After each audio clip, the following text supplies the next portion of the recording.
महाभारत में कई वीर और महान पात्र हुए, लेकिन कर्ण की कहानी सबसे अलग और दिल को छू लेने वाली है। कर्ण को दानवीर कहा जाता है क्योंकि वो कभी किसी को खाली हाथ नहीं लौटाते थे।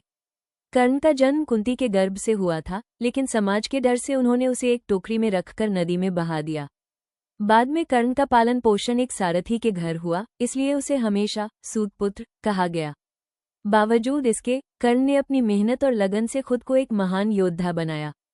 कर्ण के पास जन्म से ही एक दिव्य कवच और कुंडल थे जो उसे अजेय बनाते थे। इंद्र, जो अर्जुन के पिता थे, जानते थे कि कर्ण को हराना मुश्किल है। इसलिए उन्होंने एक ब्राह्मण का वेश धारण कर कर्ण से उसका कवच और कुंडल मांगने का निश्चय किया। एक दिन जब कर्ण सूर्य पूजा कर रहे थे, तभी इंद्र ब्राह्मण बनकर उनके पास पहुंचे और उनसे दान में उनका कवच और कुंडल मांग लिया। कर्ण तुरंत समझ गए कि यह कोई साधारण ब्राह्मण नहीं, बल्कि स्वयं इंद्र हैं।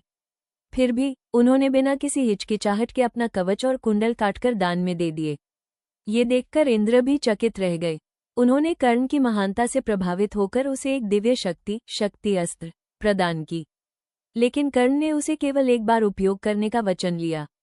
युद्ध के समय कर्ण ने इस शक्ति अस्त्र का उपयोग घटोत्कच पर किया, जिससे वो मारा गया।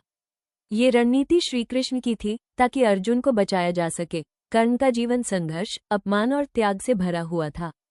वो जानते थे कि वो पांडवों के भाई हैं, फिर भी उन्होंने अपने मित्र दुर्योधन का साथ नहीं छोड़ा।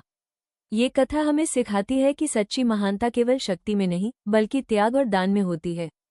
कर्ण ने अपने जीवन से यह साबित कर दिया कि इंसान अपनी परिस्थितियों से नहीं, बल्कि अपने कर्मों से महान बनता है।